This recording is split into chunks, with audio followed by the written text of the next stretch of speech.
Hey guys, and welcome back to Starcastic Remarks. And alongside nobody else here tonight, it is just me here this evening with you. We are the official Dallas Stars podcast of THPN. Thank you to DraftKings Sportsbook, as always, for being our sponsor. Once again, that promo code is THPN. If you're here for the first time, we'd love for you to be back here. So please make sure you click like and subscribe, and you hit that notification bell the next time, so you never miss an episode of Starcastic Remarks. If you're on the audio side, please consider hitting or leaving us a 5-star review there. We'd appreciate that. That's the best way to kind of help us do our thing and to continue growing like we need to. We are at 940 subscribers, by the way, on YouTube. So we are only 60 away from a very major mile marker for this podcast and for this grouping. So if you would please do so, we'd appreciate that. Just 60 away.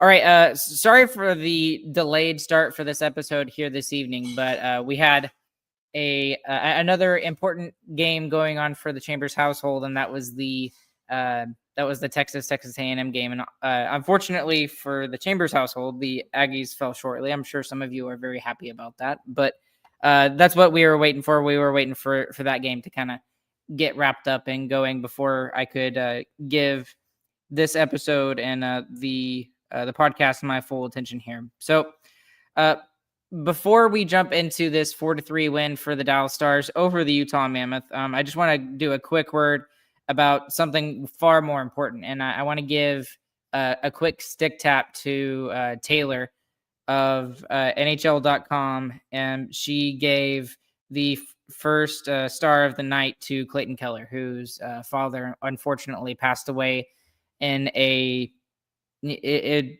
was sudden, apparently, and it was not expected. And we just want to make sure that we point that out. And he played tonight, literally one day after losing his father. So that's a unimaginable burden to carry, and especially in a game like this. And I'm sure he used it as something to kind of distract him. And the fact that he's still suited up says everything about his heart and his dedication to his team, to the game, and everything.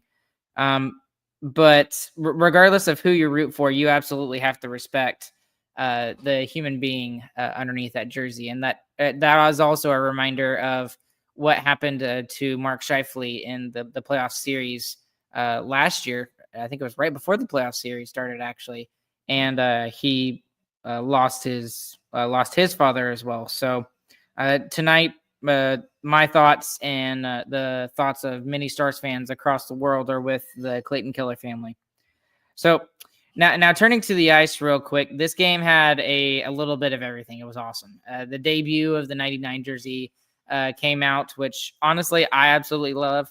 My dad was actually telling me during one of the breaks of the A&M and Texas game that he actually thought that the jersey didn't look as good on fans as it did like with the full uniform for the Stars. I disagree with him, and he's right there listening. But anyways, I love the jersey. I absolutely love it. It's a mix between the two reverse retros, and it just seems like it's just like a perfect mix of everything. I love the jersey as a whole, and I'm glad we get to see it 11 more times throughout the season. In terms of player personnel on the ice, Nathan Bastian does come out of the lineup. Blackwell goes back in. I think Bastian just got an extra game because of his performance 2 games ago. And then Ottinger obviously got the start over Casey DeSmith tonight and against Vitek Vanacek. I love that name. That's one of the greatest names in hockey. All right. And what followed in this game is a complete roller coaster. And I'm not upset, but I'm not happy with the way that the Stars played tonight. But the important thing is you got the 4-3 win. And the thing that I'm going to be saying a lot of times throughout the podcast today, this is their 3rd game in 4 nights, and the game they had off was Thanksgiving Day. So you know what? I'm going to give them a little bit of a break, but we're going to break down what went right, what went sideways, and we're going to kind of take a look at some of the numbers here, the advanced analytics, and also some of the regular stuff using Natural Stat Trick, and Money Puck and NHL.com and other things to kind of break this down. So let's get going. Let's just start right with the first period. And by the way, if you sign up to become a Who Cares member, you get to see all of my game notes that I take for each of and every Dallas Stars game. And that's where a majority of the podcast outlines kind of come from. And you can even watch my notes as the game is going on live and seeing what I'm thinking as the game's going on. So if you like to have access to those, please be sure to join the Who Cares Club. So we're going to start in the first period here, and it takes literally less than a minute for chaos to ensue. And at 19:03, Utah opens the scoring on a 2-on-1 after Bishop tried to pinch at the Mammoth blue line, and it was not a good play by him. And it was a 2-on-1. Cooley buried it, and it was 1-0 Utah right off the bat. And I was thinking like, oh no, here we go. And we'll talk more about Bishop and Petrovic here later. But despite that, Dallas actually had a couple of good looks there early on in the first period. Rantanen had a great backdoor chance at 18:23. And then there was a really good defensive play by Hintz that wasn't really talked about that I wanted to highlight. That happened at 17:30. And but overall, the early theme of the first couple of minutes, other than that first goal, was just transition plays back and forth with not a ton of shots. So there wasn't a lot of things going on. But at 7:43 remaining, Utah would make it 2-0. And then I doubted the Stars like I always do, and I shouldn't have, because the Stars came back like they always do and found a way to win. I think they're up to 8 comeback wins on the season, if I remember correctly. But Rooney made it 2-0, going high glove on Ottinger. And again, it comes off of a forecheck that Dallas just couldn't handle, and they were getting beat pretty handily from 10 minutes to about 6 or 7 minutes. Oh my gosh, I just did it. 6, 7. Oh, I'm over it. Even when I'm not trying to do it, it still happens. Anyways, Utah was pressuring very, very well, and it was going swimmingly for Utah, and that allowed them to take the 2-0 lead in the first period. And they had the Stars scrambling for a good portion of the period.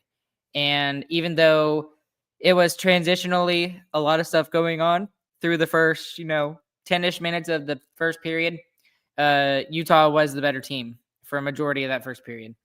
But then the refs pulled the magic trick, and then they missed a call, a very obvious high stick on Jamie Benn, and it was complete with streaming blood. Like, there was blood all over the place, and they actually had to take some time to clean it up.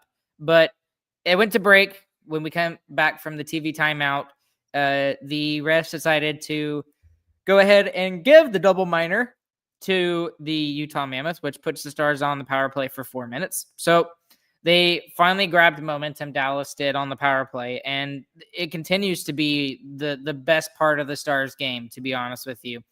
And I don't know if it was actually Hintz. I need to go back and look at it, but I think it was Hintz who got credit for it. Might have been Rantanen's goal. I still don't know. I think it's still credited to Hintz, but either way, the Stars kind of cut the lead in half. It's 2-1. And if Hintz gets it, he extends his goal streak to 4 games. And the best home power play in the NHL continues. And it's clicking at basically a 40% rate right now, that's just absolutely ridiculously nuts. So the period would end 2-1 in favor of Utah, but Dallas has some juice and has some momentum going into the first intermission. So I was happy with that, and that they were able to use the power play to kind of get themselves back into this game. And the thing about the second is it opened rough again, just like it did in the first. At 19:03, Dylan Guenther, who had himself a game, had many chances. He nearly scored off of an Essa turnover, who Essa kind of had a rough game, a rough game for Essa, I should say. Utah would then trap Dallas in the defensive zone for extended stretches. And again, this is just fatigue showing for the Dallas Stars. They're the third game in 4 nights. So it is what it is. And the legs were definitely noticeably heavy. And even Razor was mentioning something about it. And it wasn't a shot at the Stars. It was a full on fact. And the fact that, especially in their defensive coverage, where normally they would be able to make plays, they were just a step slow and not able to get to where they normally were. But then the chaos that is Dallas Stars hockey smiled upon them, and at 10:55, Petrovic kind of just flung a puck towards the net, and it kind of double bounces like a rock across a pond, and there was a broken skate blade for Simashev, which kind of opened up an ability for Jamie Benn to put an easy puck past Vitek Vanacek. I'm going to say that as many times as possible because it's awesome. Vitek Vanacek. I need to say that right. So anyways, it's a tie game off of Jamie Benn's stick. It's his 401st goal in the NHL. It's 2-2. Dallas would build off of that instantly, and at 10:40, Robos would score off of his own rebound, and it was set up by a forecheck from Capobianco, who we'll talk about Capobianco here in a little bit. But this is a game where Capobianco looks like an NHL regular. This was one of the best games that he's played as a member of the Dallas Stars. Christian Cayley 3278, thank you so much. Thanks for doing this, Ryan. Always enjoy hearing your thoughts. Excited to see what this team looks like without Duchesne and Harley. So Duchesne and Harley I think Duchesne is coming close. He actually had a really interesting and a really thought-provoking Instagram post where he kind of opened up about how he's struggling with his injury so far this season. And I think Harley is still pretty far off. I think he's still got about 2 to 3 weeks left would be my guess, but they're calling it week to week. I think Duchesne is technically listed as day to day. I apologize, all of my yawning. But this team has played well without both of those players, Christian. They've been very, very good, despite all the injuries that they have faced. But let's get back to the game here real quick. So it's 2-2, and Utah would answer back at 3:46, 3-2 in favor of Dallas, thanks to Robo. And Utah would answer back, and it's just a broken play where McBain finds the puck. He grabs it, throws it down, knocks it into the net. And it's just another play that was triggered by Liam Bichel. Liam Bichel had a shot chance in the Utah zone where he fanned on it, and Petrovic wasn't exactly strong enough on McBain in the crease, and it just ended up being 3-3. So again, some fatigue showing there as well. So not too bad, but again, 3-3. And then something happened that we don't really see a whole lot of. And you know what? Credit to the refs for doing it. But with 1:55 left, Dallas would go 5-on-3, getting 2 minors from 2 different players that were on the ice. So, Dallas goes to the 5-on-3. The old Zuboff rule is if you have 45 seconds of 5-on-3, you absolutely 100% should score. And the Stars do. And of course, who is it? None other than Wyatt Johnston, who has 10 goals on the power play this year. And he leads the NHL. And like nobody else even has 8 or 9. There are like 5 players that are tied with 7. So just ridiculous. And it was a gorgeous warlock pass, as Razor puts it, by Rantanen, who just threaded it through like cross zone and took the hypotenuse all the way to Wyatt Johnston. It was fantastic. And Stars would lead 4-3 going into the third period. And the third period was excellent too. There was not as much going on through the third period, but what was nice is that the Stars were able to kind of clamp it down and make sure nothing happened. It started with Sagan absolutely blasting Sean Dursey in the corner, and that seemed to kind of energize both benches a little bit.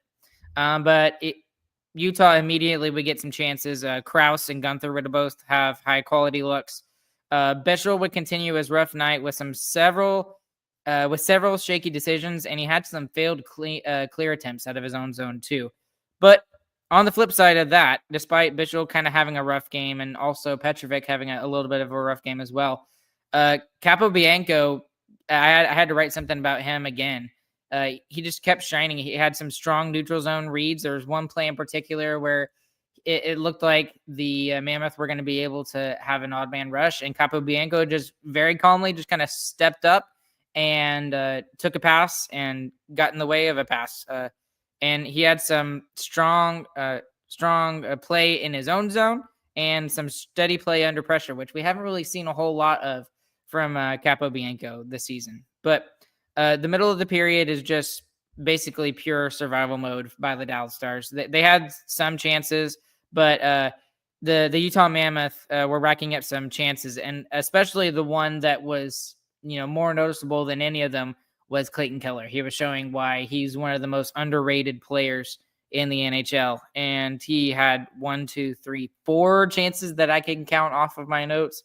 So just ridiculous that I'm not even sure he got on the score sheet here tonight. I need to look that up. But Dallas would spend several straight shifts with about 5 to 6 minutes remaining in the game where they're just kind of surviving in their own zone. I am surprised that the Mammoth didn't get any goals here, but you know what? The Stars bowed up, but they did not break, especially the defense. So they'd get 2 empty net opportunities, one from Lundell and another from Rantanen. They would both miss, but it was a hang on for dear life win by the Dallas Stars tonight by a final score of 4-3. So just a couple of key storylines I want to kind of get to is first off, the Bichel Petrovic pairing kind of struggled a little bit tonight, and more so Bichel than Petrovic, but they were having some really big issues with the heavy forecheck of Utah, which good for Utah to have that heavy forecheck because they're starting to make themselves known in the Central Division, and especially with the drop of teams like St. Louis. Watch out for that team because it could be bad.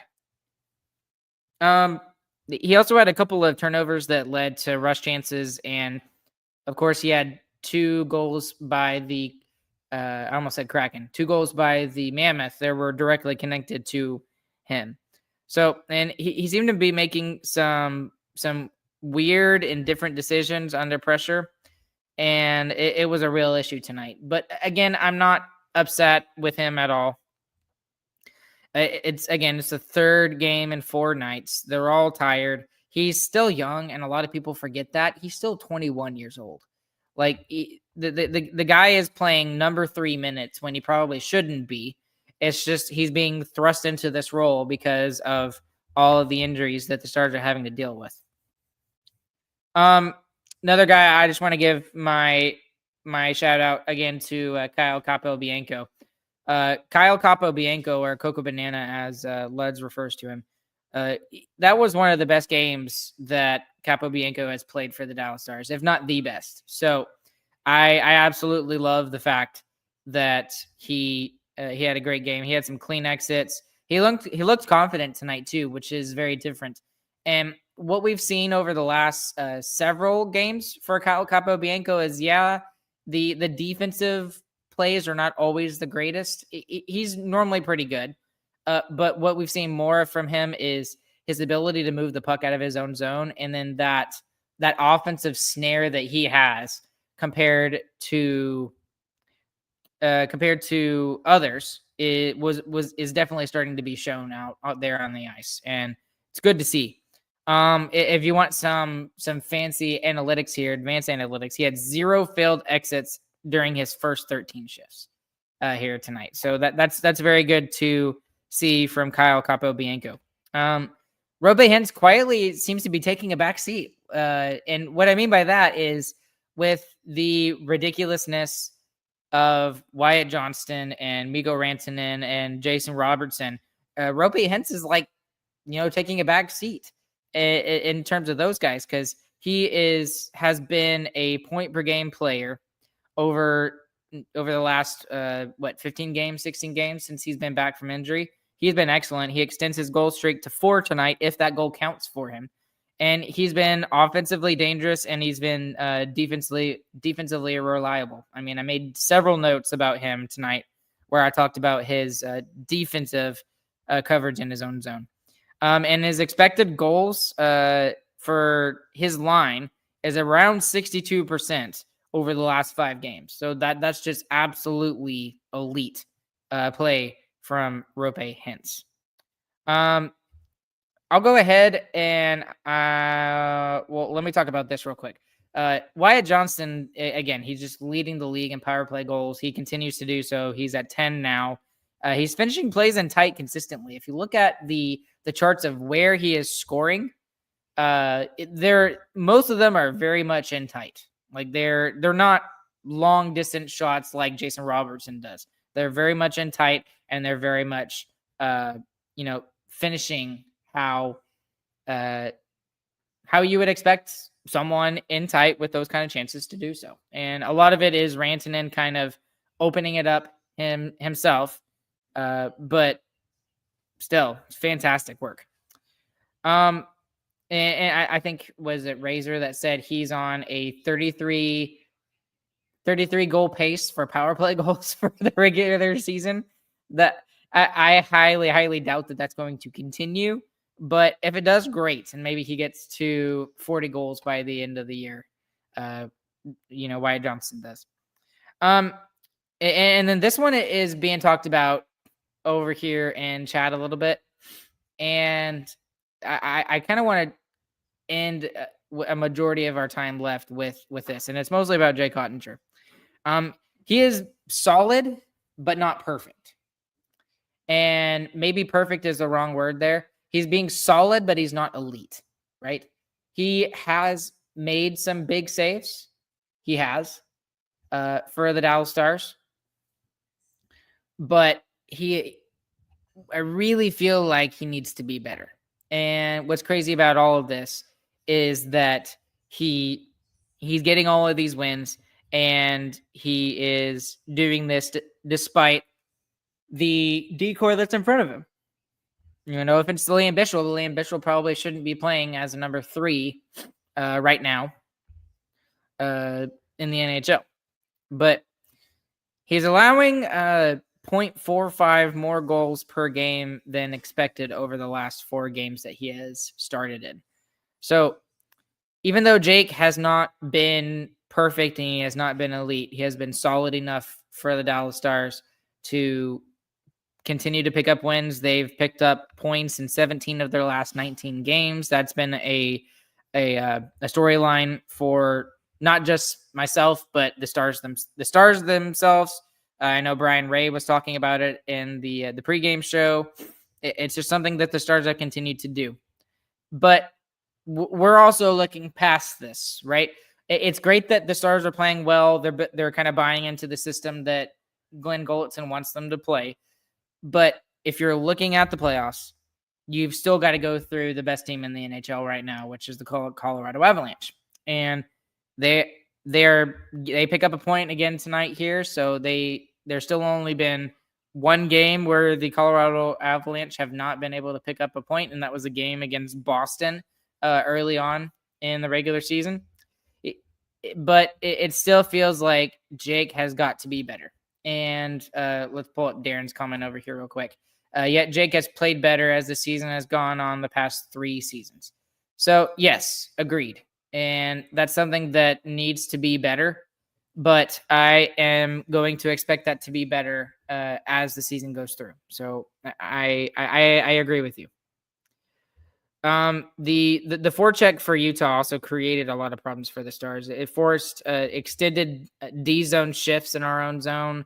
It created some nasty turnovers from behind the net, and it mirrored some issues that Dallas has had all season with these pressure heavy teams. And for example, the one team that comes to mind of is Logan Stankoven's new team, the Carolina Hurricanes. If we go against the Carolina Hurricanes right now, even though the Carolina Hurricanes also have some issues in terms of being healthy on the blue line, I would not like our chances against Carolina. I don't. And that's for someone who has watched several Carolina Hurricanes games this year. The Stars have got to figure out a way to deal with those pressure-heavy teams, and they've got to push through even though they're tired. And that's a lot easier said than done for me sitting in my comfy chair at home rather than being on the ice at the American Airlines Center.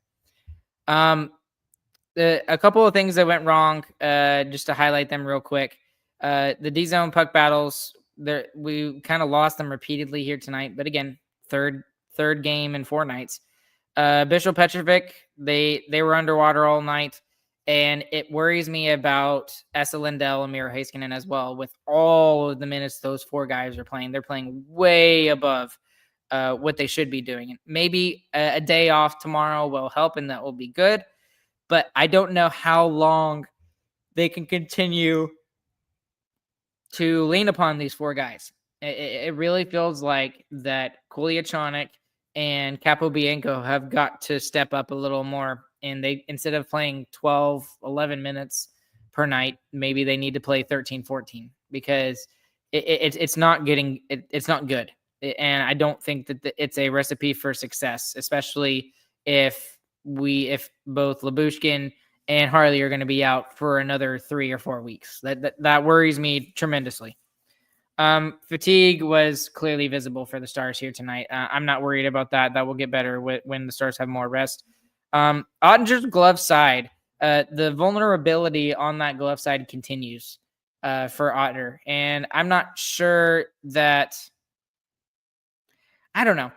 I'm not sure if it was just a tonight thing or whatever, because again, he's played 2 games in 4 nights, but that's normal in the playoffs. So maybe that's something that he and Jeff Reese, the goaltending coach for the Stars, can kind of look at and fix.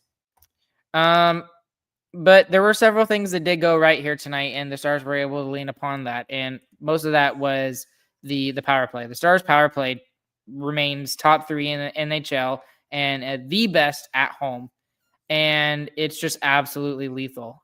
Your top players were your top players tonight. Johnston, Rantanen, Hintz, they all had impactful games. Capobianco, like I said, had perhaps his best game as a Dallas Star. He was very good. And despite the chaos, the defensive group, the top 6 for the Dallas Stars right now, they're on the blue line, is bending, but they're not breaking. So that's a good thing. Darren, you said Capo played his best game. Is that not being better? Yes. He's playing well, but the thing is he's only playing about 12 minutes time on ice on average. Let me look here real quick. I don't want to make myself a liar here. If I remember correct, he played more minutes than Kolyachonok, but not much. Okay, so he had 12 minutes and 40 seconds. Okay. I think I need him to play more minutes. Take some of those minutes away from Bish or from Heiskanen, or maybe he can play a little bit more on the power play. I don't know. But that would be something that I would like to see a little more. Is just give a little bit more responsibility to Kolyachonok and to Capobianco. They've got to play more minutes because otherwise we're kind of driving our top 4 into the ground with how much they're playing right now. They're way being overused, in my personal opinion. So now Dallas is going to be looking forward. They got a game on Sunday and then another back-to-back on Tuesday, Wednesday, just like they did this past week. It's going to be interesting to see what they can do and see if we picked up a point on the Colorado Avalanche here tonight. Just ridiculous. Like, it seems all of these teams in the Central Division right now are just playing absolutely out of their minds ridiculous. Minnesota is on an 8-game tear.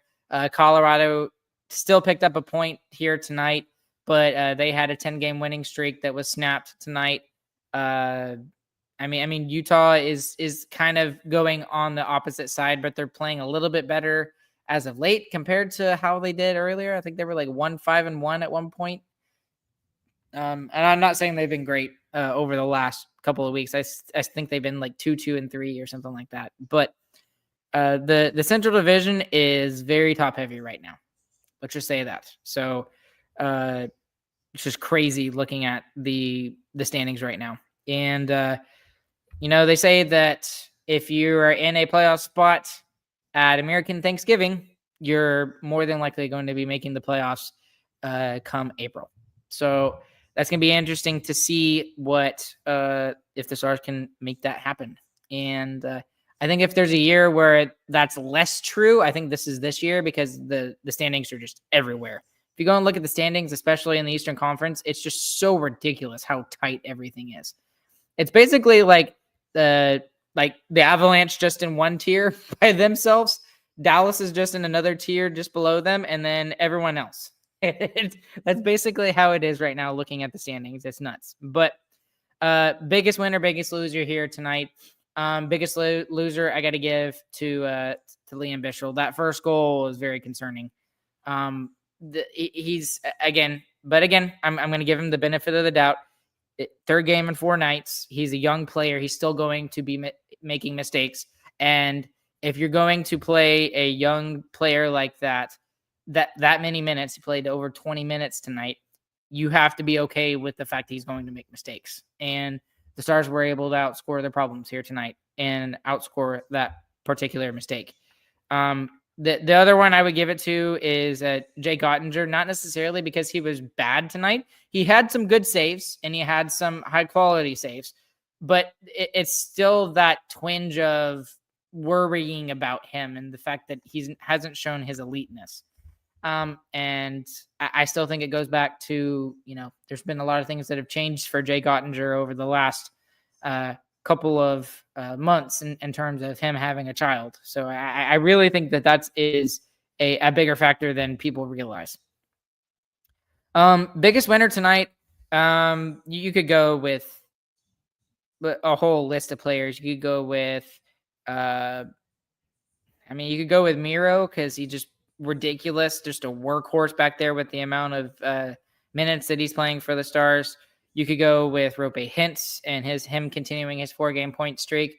But for me, I'll give my biggest winner tonight to Kyle Capobianco because I don't know how many times I'm going to be able to say that, be able to give it to him. But I was very impressed with his play tonight. He had a lot of good chances, a lot of good shots, and a lot of good defensive plays in his own zone too. So I will give it to Kyle Capobianco. And a little bit to the Stars power play too. The Stars power play in general is it continues to click at a ridiculous rate. So Stars have been able to rely upon it for the recent past. So I'm very happy to see that. Let's see if the Stars can continue it when they play on Sunday, and then when they have their back-to-back on Tuesday, Wednesday. Let me look that up real quick to see what their schedule is going to be. So let's see. Sunday, they will be playing the Senators. And if I'm correct, they will be still wearing that same jersey, the 99 jersey. And then they have a back-to-back against the Rangers at Madison Square Garden. And then they turn around the next night on Wednesday and play against the Devils, who have been one of the better teams in the Eastern Conference. But nonetheless, they've been struggling a little bit as of late. You can almost take that game against the Rangers and say it's going to be a win for the Stars. The Rangers have not been good at Madison Square Garden this year. I think they have 1 or 2 wins under their belt at home. But anyway, that's going to wrap it up here for me tonight. Thank all of you who have been joining me live. There's even more of you who are listening afterwards. Again, if you are watching on YouTube, listening on YouTube, please make sure you click like and subscribe. You hit that notification bell. We are 60 away from hitting that coveted 1,000 subscribers. That is a big number for our podcast. We would really appreciate that if you would hit that subscribe button. If you're listening to the podcast on the audio side, please make sure you leave us a 5-star review. We really appreciate that. It's the best help. It's the best way to help us grow. And chat is going off about when do we play the Avs next. I have no idea. I think that's in February or March. I can't remember. Natalie says not till March. Okay, so yeah, so not till March, but I'm really looking forward to that. And as always, thank you to our sponsor, DraftKings Sportsbook, for being our sponsor. Promo code is THPN there. Alongside nobody else tonight, it is just me, your gracious host, Ryan Chambers. We will catch you guys on the flip side, and we hope you guys have a fantastic morning, afternoon, evening, whenever you guys are listening. Go Stars and GG Boys.